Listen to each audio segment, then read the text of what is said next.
dernières actualités, les dernières actualités, gaming, gaming, gaming, no game keycard, les dernières actualités, les dernières actualités, gaming, gaming, gaming, no game keycard, no game keycard, no game keycard, no game keycard, no game keycard. Bonsoir, bienvenue dans cette vidéo des dernières actualités gaming de la semaine passée.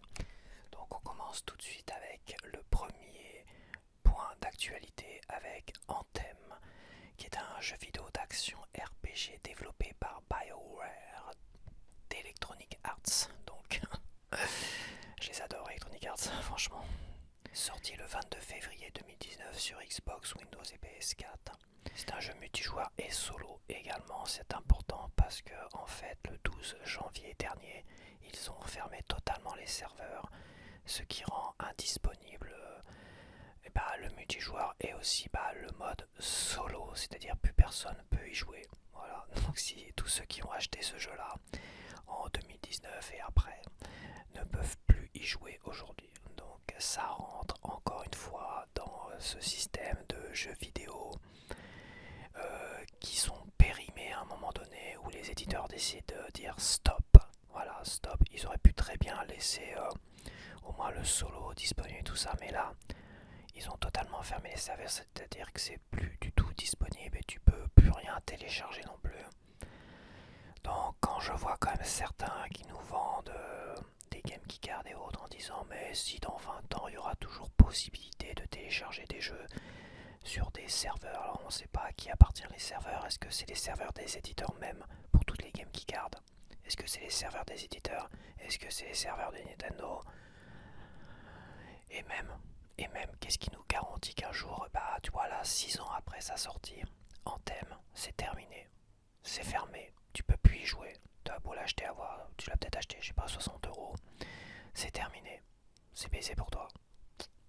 C'est important quand même de le souligner parce qu'on en parle très peu, mais il y a toujours des jeux comme ça, il y a toujours des jeux qui pop et qui deviennent totalement indisponibles alors que tu les as achetés, et oui. C'est vers un système comme ça, vers quoi on se dirige si on continue à acheter des Game Keycard, des machins et des gens, des maths. C'est ça qui nous attend. Voilà. Il faut faire attention surtout à tous ces jeux multijoueurs, services, online, tout ce que tu veux.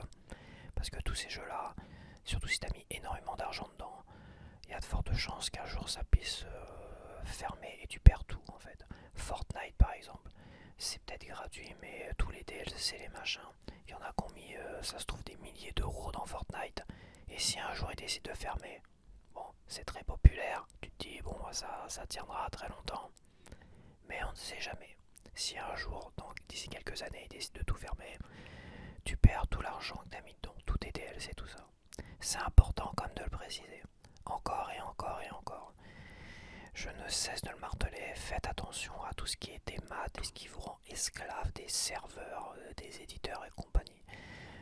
Donc les abonnements, les DLC, les machins, les Game Keycard, les codes dans la boîte, toutes ces merdes là, et même je vais dire des jeux que tu achètes en physique et qui sont liés à une sorte de multijoueur online. C'est-à-dire que s'il n'y a pas les serveurs, si tu es obligé de te connecter à internet, tu es esclave de cela, même avec un jeu physique. Il faut faire très attention à tous ces jeux là aujourd'hui. Voilà, après tu fais ce que tu veux.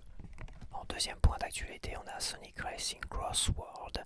Donc la version Switch 2 qui était prévue va sortir le 26 mars avec 4 personnages inédits en bonus, histoire de voilà. Mais il va pas sortir sur une cartouche pleine Switch 2, il va sortir sur une cartouche Switch 1 Nintendo Switch 2 édition. Et oui, il va sortir sur une Nintendo Switch 2 édition, la belle affaire, ce qui veut dire que ça serait une cartouche Switch 1 déguisée en Switch 2 et que tu auras la mise à jour graphique sur la cartouche, enfin logiquement. Bref, c'est intéressant, c'est toujours mieux qu'une Game Keycard, tu me diras, et ça je suis à 200% d'accord. D'ailleurs, j'ai encore acheté une Nintendo Switch 2 édition avec Animal Crossing, donc bon, mais ça reste, certes, des pleines cartouches, on va dire, mais ça reste un peu un baisse-couillon parce que ça reste des cartouches Switch 1 qui te vendent un peu plus cher. Donc fais très attention au prix. Si tu te rends compte que la version Switch 1 plus la mise à jour graphique te coûte moins cher que d'acheter la version Switch 2, qui n'est pas une vraie cartouche Switch 2, vaut mieux rester sur la version Switch 1, oui, oui. Après, à moins que tu veuilles absolument avoir la boîte Switch 2 et tout ça, bon bah voilà, à moins de cela. Mais tu sens quand même que ça va être un refuge finalement. On voit très bien que les Game Key Cards, elles sont boudées, peu importe certains qui ont l'air des fanboys de je ne sais où, qui sortent de je ne sais où, qui font la promo et qui se vendent d'avoir acheté que des Game Key Cards. Il y en a des comme ça. Regardez ma collection, j'ai que des Game Key Cards et j'en suis fier. Il y a des gens comme ça. Je sais pas qui c'est exactement, d'où ils sortent, mais il y a des gens comme ça. Bref, te laisse pas manipuler par tous ces gens-là. Oui, les Game Key Cards sont boudés par la grande majorité des joueurs de jeux vidéo qui ont acheté une Switch 2. Et après, c'est vrai qu'ils ont proposé soi-disant des 16 Go et des 32 Gb au niveau des cartouches, mais ça me paraît quand même étrange. Mais je pense quand même que les Nintendo Switch 2 édition, qui sont des cartouches Switch 1 déguisées en cartouches Switch 2, je pense que ça va être la norme refuge de beaucoup d'éditeurs où les jeux ne font moins de 32 Go. Ce qui est le cas, si je dis pas de bêtises, de Resident Evil Requiem. Donc oui, je préfère que ça soit des Nintendo Switch 2 édition que des Game Key Cards. Putain, qu'est-ce que c'est long à dire. Mais je trouve que c'est ce refuge vers ces cartouches Switch 1, parce que c'est ça, c'est les cartouches Switch 1. C'est pas tip top non plus. Les gros jeux, ils pourront pas passer quoi. Donc je ne sais pas où on en est exactement, je sais pas ce qui va en être. Ça se trouve les soi-disant 16 Go et 32 Go des nouvelles cartouches Switch 2, ça se trouve c'est des cartouches Switch 1 également. Et ils vont nous les vendre peut-être comme des cartouches Switch 2. Mais ça n'en est pas parce que en fait ça n'existe pas. Les petites cartouches express comme ça, à moins de 64 Go, ça n'existe pas. Il faut les concevoir, les fabriquer. Donc ça coûterait plus cher logiquement à Nintendo de proposer des cartouches 16 et 32 Go. C'est ça qui est bizarre. À mon avis, il va y avoir comme une baisse comme ça, où tu auras des cartouches Switch 1 pour des jeux Switch 2. Voilà. Pour l'instant, ils les appellent les Nintendo Switch 2 édition. C'était bien caché. Qui sait, peut-être qu'à l'avenir, pour tous les jeux indépendants, ça sera sûrement des cartouches 16-32 Go Switch 1, mais déguisées en rouge et tout. Bref, c'est toujours mieux que des Game Key Cards, mais voilà quand même. Il y a quand même de quoi critiquer cela. Les mises à jour graphiques, tu sais pas si c'est vraiment sur la cartouche ou c'est à télécharger. Alors peut-être que Nintendo oui, mais les autres, Story of Season et d'autres, je me pose quand même des questions. Troisième point d'actualité, on va traiter toutes les semaines à partir d'aujourd'hui toutes les ventes du CEL. Donc le CEL c'est quoi? C'est le syndicat des éditeurs de logiciels de loisirs qui te partage finalement le top des ventes. Alors ça a changé, avant c'était en valeur et par plateforme, c'est-à-dire tu pouvais avoir Pokémon Legend Zelda sur Switch 2, Pokémon Legend Zelda sur Switch 1, tu vois, et c'était la valeur pécuniaire financière que ça a pu rapporter. Ça c'est terminé, maintenant c'est la vente à l'unité de jeu et toutes les plateformes sont réunies, c'est-à-dire tous les FIFA, s'il y a le FIFA 2026 là, le FC 2026 c'est ça, et ben en fait ça réunit tous les jeux sur tous les supports, Switch 2, PlayStation 5 et tout ça. Donc c'est à l'unité et tous les supports sont réunis. C'est vraiment les jeux qui sont mis en avant. Et là se pose une question, mais bon attends, on va voir ça tout de suite. D'abord on va lancer le sel, je vais te mettre une petite photo là à côté. Donc c'est le top 5 de la première semaine de 2026, c'est pour ça que c'est important de commencer maintenant ou de ne pas commencer. Donc j'ai décidé de le faire chaque semaine pour pouvoir parler un peu de ça. Donc pour la première semaine de janvier, c'est FIFA 2026 eSport d'Electronic Arts, que j'adore, qui est en tête des ventes à l'unité, tout support confondu. Je le précise, tout support confondu, c'est-à-dire les Game Key Cards sur Switch 2, ça compte dedans. Donc alors attention, c'est les ventes en boutique, hein. Je ne l'ai pas précisé, mais le sel fait le compte des ventes en boutique, pas sur internet, sur le eShop ou quoi que ce soit, c'est vraiment les ventes en boutique. Donc ça peut être des Game Key Cards vendus en boutique, ça peut être des codes dans la parce qu'il y a aussi des codes qui se vendent comme ça. C'est tout ce qui se vend en boutique. Ça peut être des codes gratuits dans les packs Mario World, les packs console et Mario Kart World ou les packs console Legend Zelda. Et comme c'est à l'unité, bah c'est plus en valeur pécuniaire parce que je crois que pour Mario Kart World, ils comptaient quand ils étaient vendus avec la console, ils comptaient le prix de la console avec. Ce qui était assez aberrant, je crois. Mais je pense pas, hein. Je pense qu'ils devaient compter le prix du jeu officiel 9,90 €, tu vois. Je pense qu'ils devaient compter les prix officiels. Que dire de FIFA, bah, c'est une valeur absolue, hein. Electronic Arts qui a été racheté, les nouveaux propriétaires ils vont largement se concentrer sur les FIFA et compagnie. Ils vont oublier tout le reste, toutes les grosses licences d'Electronic Arts, Mass Effect, Dead Space, Mirror Edge et tout ça. On peut dire que c'est terminé à partir d'aujourd'hui, on n'aura que des FIFA et il y a quoi d'autre aussi avec Electronic Arts. Bah, tous les jeux de sport américains. Le football américain, tout ça, ça a beaucoup de succès là-bas. Bah, il n'y aura que ça, il n'y aura que des jeux de sport. Et bah voilà. Et comme ils vont énormément travailler avec l'IA, bah ça sera que des jeux faits par IA à l'avenir. Mais bon, ça a du succès encore, hein, comme quoi. Et pourtant, dans les soldes que j'ai vus là, à mon Hyper U Blainville, je te dis 30% des jeux c'était des FIFA. C'est incroyable. Donc, pourtant, ça n'a pas l'air de se vendre, mais ils doivent en produire des kilotonnes d'exemplaires. Enfin, c'est affolant. En deuxième position, on a Mario Kart World qui est toujours là. En deuxième position, la première semaine. Donc, quoi dire de plus, hein, ça ne compte que les unités.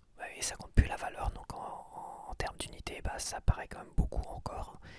Il se vend très très bien. Et comme il n'existe que sur Switch 2, bah là on peut dire c'est que sur Switch 2. En troisième position, on a Légende Pokémon Zelda. Donc est-ce que c'est Switch 1 ou est-ce que c'est la Nintendo Switch 2 édition? Bah ça on ne sait pas. Il n'y a pas de différence, mais à la rigueur, sur Pokémon Legend Zelda, moi ça me pose aucun problème parce que c'est exactement le même jeu avec un boost graphique d'un côté.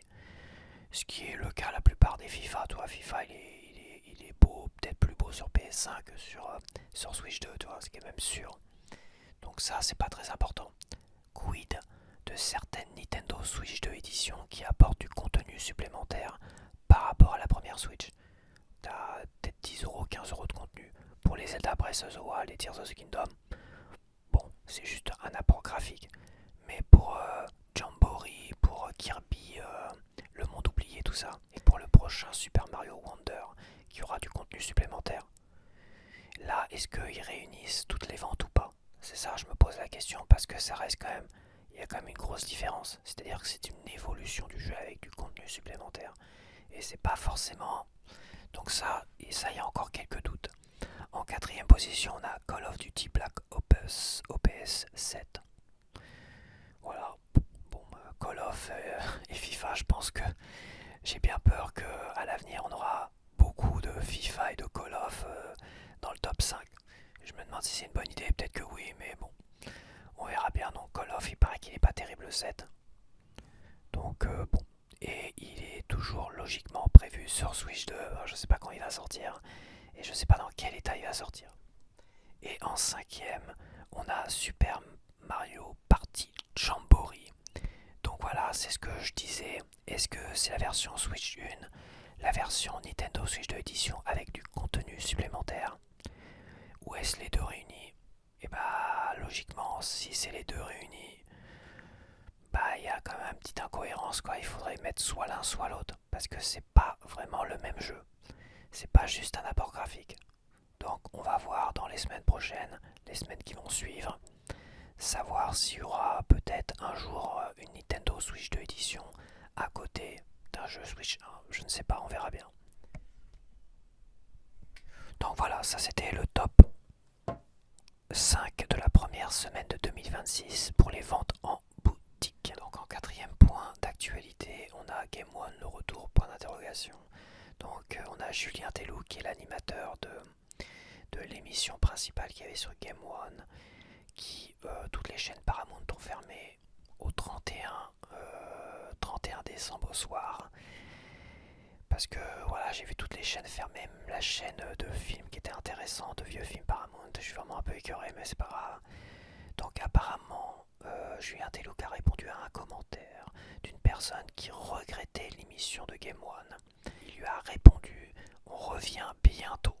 Voilà, donc c'est clair et net et précis, Game One va revenir. Je sais pas, on n'a pas plus de précision s'il va revenir sur telle ou telle chaîne. On parlait du service public qui devait éventuellement racheter cela. Donc je sais pas sur quelle chaîne il va revenir. Ça se trouve ça va revenir sur une chaîne, les chaînes 800 de la TNT ou je sais pas quoi, des chaînes très très éloignées. Donc personne regardera. Déjà qu'à l'époque, pas grand monde regardait non plus. Mais Game One va revenir. Donc qui l'a racheté, qui va reproposer ça, on le saura à l'avenir. Cinquième point d'actualité, on va parler de Forza Horizon 6.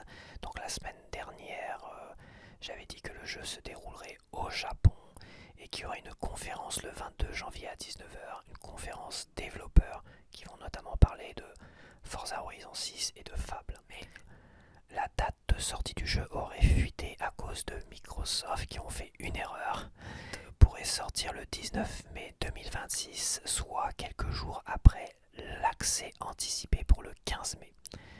Donc voilà, le 19 mai 2026, donc ça va venir très rapidement. Je m'attendais pas à qu'il arrive aussi rapidement, mais apparemment si. Ce qui veut dire que peut-être Fable va sortir cette année.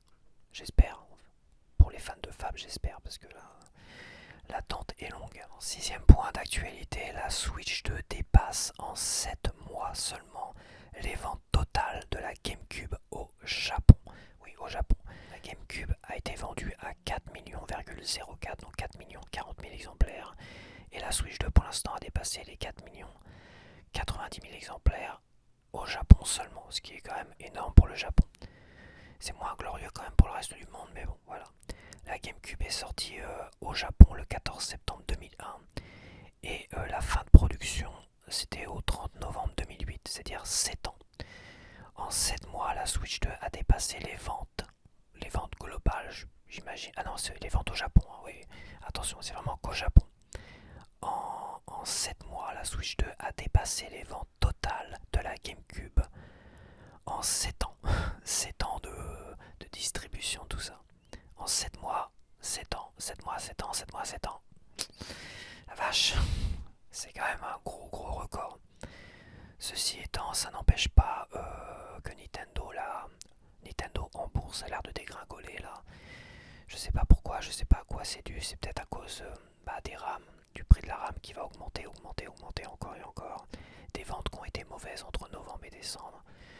Bon, après, mauvais ne veut pas dire que la Switch 2 est un flop total puisqu'elle a battu énormément de records.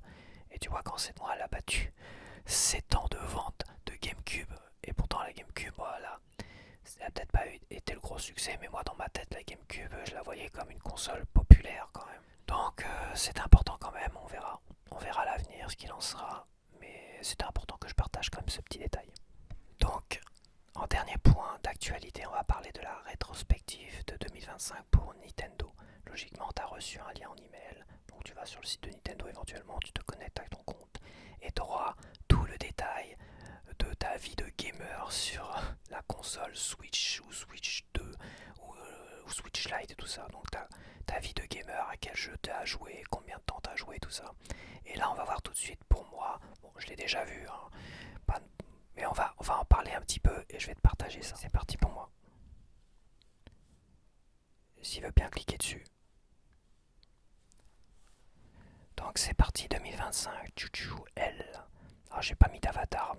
Je pensais qu'il reprenait les petits logos que tu crées sur Switch, mais non. Léon, voici votre rétrospective 2025 sur Nintendo Switch 2. Alors découvrez comment vous avez passé votre année sur Nintendo Switch. Oh, mais attendez un peu. Qu'est-ce qui se passe? Vous avez commencé à jouer sur Nintendo Switch 2 cette année. Nous espérons que l'expérience vous plaît. Revenons à nos moutons. Léon en 2025. Tadam! Donc j'ai joué 743 heures et j'ai joué à 39 jeux. Au moins j'ai commencé à jouer à 39 jeux. Je pense que ça doit compter les premières minutes, un truc comme ça. Donc là-haut, si je dis pas de bêtises, là-haut c'est tous les jeux que j'ai terminés. Voilà, tous les jeux qui défilent là-haut, c'est les jeux que j'ai totalement terminés. Mario Galaxy, Tunic, Balatro, Kirby Air Rider, Unicorn Overlord, Zelda. Ah, Tears of the Kingdom, je l'ai pas terminé. Bah non, ça compte pas ça. Et Dungeon of Zelda, j'ai terminé. Hogwarts Legacy aussi. Oups. J'étais un peu bousculé. Non, c'est bon.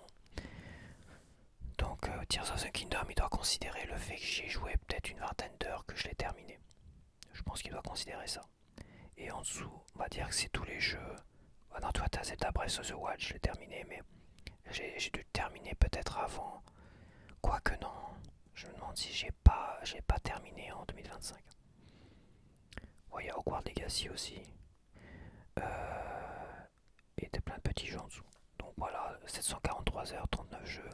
J'ai vu le résultat d'un influenceur qui poste beaucoup sur X. Il est à 125 jeux, un truc comme ça, pour 240 heures. C'est-à-dire qu'il a même pas 2 heures de moyenne par jeu. C'est un peu problématique quand même, c'est ce que je disais. Les testeurs de jeux, ils testent une demi-heure, une heure les jeux, après ils passent à autre chose. C'est pour ça qu'ils ont parfois 100, 120, 130, 200 jeux offerts par Nintendo et compagnie. Et qu'au final, ils testent ça rapidement, puis après ils te disent que c'est un chef-d'œuvre, c'est le jeu du siècle, et hop, ils ramassent la monnaie, merci, au revoir. Donc quand t'as des chiffres comme ça, une trentaine de jeux et 740, c'est là que tu vois que t'as des vrais gamers. Bah, je suis pas en train de me jeter des fleurs. Je vois, là j'ai vu Ken Bogard par exemple qui a partagé cela. Il a quasiment les mêmes résultats que moi. Donc on voit quand même quelqu'un qui joue au jeu et qui prend du plaisir à jouer au jeu. Tu vois quand même la différence entre les influenceurs qui sont pas des vrais fans de jeux vidéo et qui jouent pas réellement aux jeux vidéo et d'autres qui jouent énormément aux jeux vidéo et qui sont aussi influenceurs. Tu vois quand même la différence. Et c'est avec ces chiffres-là que tu vois la différence. C'est pour ça que tu verras beaucoup d'influenceurs très connus qui pourraient faire une vidéo comme ça de contenu. Ça ferait des vues, hein. Franchement, ça ferait des vues. Ils pourraient, mais ils ne le feront pas parce que on verrait le poteau rose, on verrait 125, 200 jeux, et on verrait même pas une heure par jeu derrière, même pas 200 heures de jouer. Et sur la Switch 2, j'en parle même pas. Donc voilà, voici les jeux auxquels vous avez le plus joué. Vous avez le plus joué à Balatro, 251 heures à Balatro, 68 heures à Kirby Air Rider qui est deuxième sur le podium, et 67 heures à Unicorn Overlord. C'est vrai que j'ai passé du temps à Unicorn Overlord, mais ça a été dur sur la fin, ça a été un peu chiant je trouve sur la fin. J'ai un peu expédié les combats et tout ça. Je pense qu'il y avait mieux à faire, mais j'ai déjà donné mon avis, j'ai déjà fait un test sur Unicorn Overlord. Donc bah Balatro, je suis pas étonné, hein, j'en avais parlé dans mon top 10 JV et flop 10 de 2025. Voilà, je l'ai mis en 4ème ou 5ème, je sais plus. Parce que j'y avais passé énormément de temps dessus. Et Kirby Air Rider, j'ai fait pas mal de multi là, c'est vrai que je me suis bien éclaté, mais là j'ai totalement arrêté. Je suis passé à autre chose. Votre genre favori action, il faut que ça bouge. Défini action, action 29%, jeu de cartes traditionnel 20%, bah ça c'est Balatro. Et ça doit compter aussi le jeu d'échecs. Aventure 18%, jeu de rôle 14%. Donc ça doit être Unicorn Overlord, il doit le compter comme un jeu de rôle je pense. Plateforme 11% et course 8%, ce qui est quand même très étonnant parce que il y a eu Mario Kart World, j'ai quand même fait peut-être plus de 25 heures dessus, c'est pas énorme. Mais Kirby Air Rider il le compte comme quoi? Parce que j'ai fait quand même une soixantaine d'heures dessus quoi, presque 70. Donc ça fait quand même 100 heures pour des jeux de course sur 700 heures. 700 heures ça ferait 8%. Divisé par 100 ça fait 70. Oh je suis perdu. Non c'est divisé par 7. 100 divisé par 7. Je me facile pas la tâche. Ça fait au moins 10%, ça fait plus de 10%. Ça fait 12, 13, 14% tout au plus. Donc il doit pas le compter peut-être, Kirby Air Rider, bon, peu importe. Voici comment vous avez joué cette année. En résumé, en janvier 144 heures, j'ai battu mon record en janvier. La vache. Mais c'était, je pense, Balatro. Ça doit être Balatro en janvier. Février, pareil, il doit avoir Balatro dedans, 114. En mars et avril, bah petit coup de mou, j'ai pas joué à grand chose. En mai, je pense que j'ai attaqué Unicorn Overlord en mai. Et je pense que les 63 heures en mai, c'est les 63 heures d'Unicorn Overlord. Avant la sortie justement de la Switch 2. Et Et bah après juin, juillet, août, c'est beaucoup de jeux Switch 2, mais aussi de jeux Switch 1 sur Switch 2 parce qu'il y a eu Hollow Knight et tout ça. Donc en septembre c'est pareil, et en octobre patatras, 12 heures seulement. Mais en octobre, je comprends pourquoi en octobre, parce qu'en octobre j'ai commandé ma télé, début octobre, ma télé 4K, et je me suis dit j'attends ma télé 4K avant de jouer à Super Mario Galaxy que je venais d'acheter et d'autres jeux. Je voulais attendre vraiment de recevoir ma télé 4K. Évidemment, un mois après, je la reçois toujours pas. Donc j'annule ma commande et j'en rachète une autre que je reçois quelques jours plus tard. Je crois soit fin octobre, soit début novembre. Un truc comme ça. Je crois que c'est début novembre. Donc c'est pour ça qu'en novembre ça repart. C'est pour ça qu'en octobre je n'ai joué qu'à 12 heures de jeu. D'ailleurs, ouais, c'est bizarre. 12 heures seulement. Qu'est-ce que j'ai fait en octobre? Il y a ma chaîne et tout ça, mais c'est vrai que 12 heures seulement ça paraît bizarre. En mars et avril, c'est compréhensible, parce qu'il y a eu un ventre mou de jeux intéressants auxquels jouer. Et c'est vrai que j'ai eu un coup de mou en mars-avril. Bon. Et en octobre, c'est normal, après novembre, décembre, là c'est principalement Kirby et Rider. J'ai joué principalement à ça, j'ai joué à des démos, des trucs comme ça. Mais je me demande si ça compte les démos. Mois par mois. Et ben voilà, janvier Balatro, 144 heures en tout en janvier. Et j'ai joué à 111 heures en janvier sur Balatro, mais il y a aussi Donkey Kong Country HD Return là, auquel j'ai joué, et peut-être aussi Breath of the Wild un petit peu. Février Balatro, 106 heures à Balatro, voilà. Sur 114, là, principalement j'ai joué quasiment qu'à Balatro. En mars, bah j'ai joué à un jeu d'échecs, 6 heures dessus, et le reste, bah je sais pas. Mais j'ai fait 6 heures sur le petit jeu d'échecs. Bah écoute, ouais, c'était ma période échec. J'avais envie de jouer un peu au jeu d'échecs. J'avais envie de jouer à un jeu comme ça, pas prise de tête, où tu peux regarder la télé. Et surtout qu'il met 3 plombards. L'IA met 3 plombards à répondre à ton jeu. Donc bon. En avril, et bah, il y a Tears of the Kingdom, 18 heures en tout. Ce mois-ci. Voilà.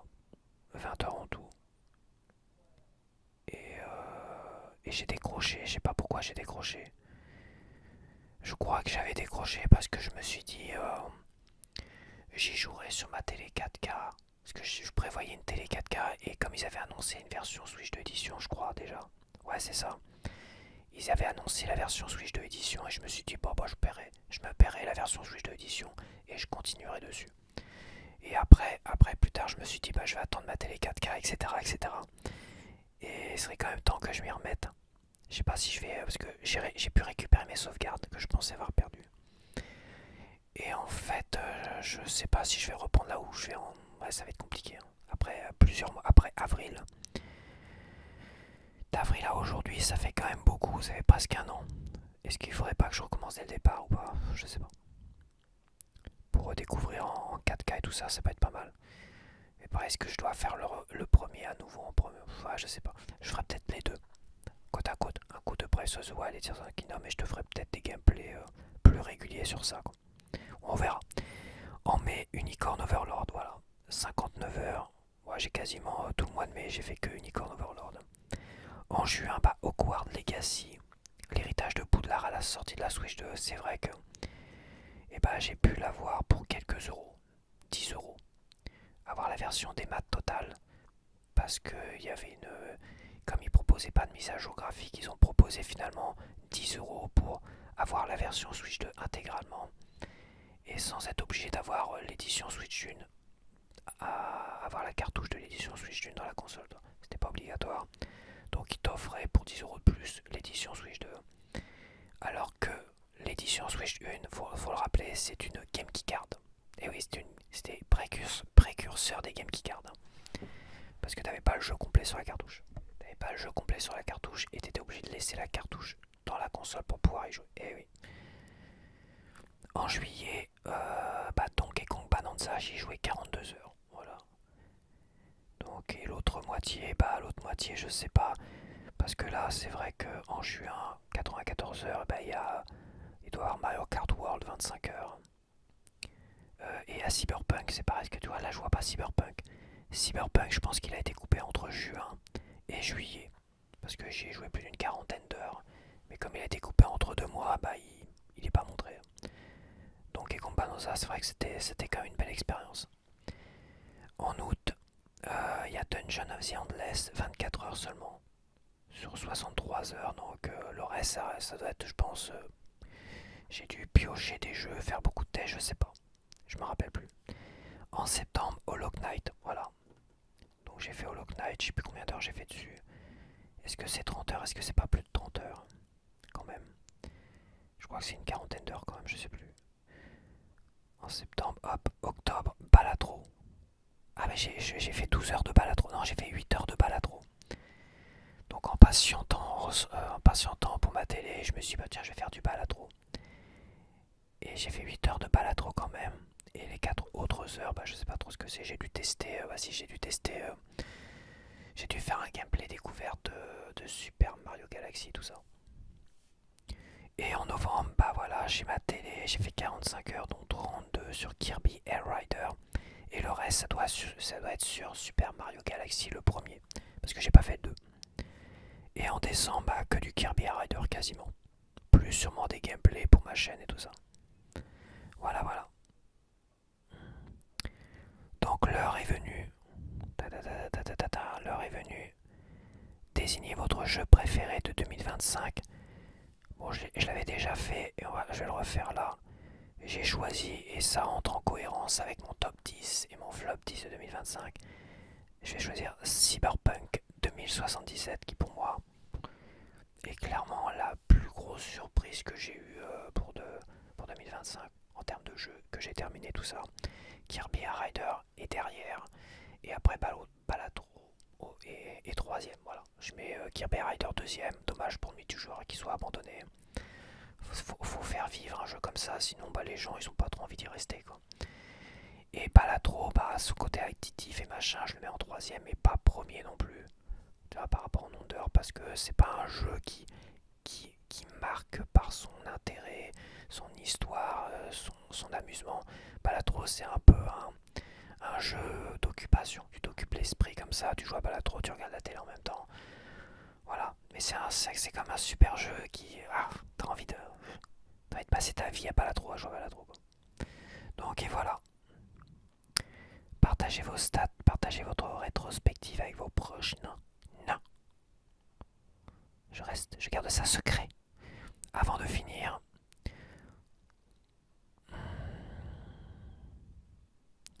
petit voyage dans le passé. Alors là, c'est pas très intéressant comment il nous le propose. Je crois qu'il faut aller cliquer quelque part. Le jour où vous avez commencé à jouer sur la Switch Lite, c'était le 26 septembre 2024. Et sur ma toute première Nintendo. Voilà. Découvrez votre histoire de jeu et quelques stats intéressants. Évidemment, mon premier jeu c'était Echoes of Wisdom. J'ai joué 39 heures en tout et je l'ai terminé. C'était une belle expérience quand même. J'ai pas forcément envie d'y rejouer aujourd'hui. Mais un jour, je pense que avec plaisir. Bon, après, j'ai testé plein de jeux sur NES, Zelda, tout ça. Attends, je vais voir les stats. Je vais sur les stats, ça sera mieux. Donc en 2024, j'ai joué principalement à Zelda Breath of the Wild en tête 57 heures. Zelda Echoes of Wisdom 39 heures. Et j'ai joué, c'est vrai, au jeu de solitaire, un jeu de cartes encore. Et bah oui, 29 heures sur le jeu de cartes. Et c'est vrai, c'est très addictif aussi.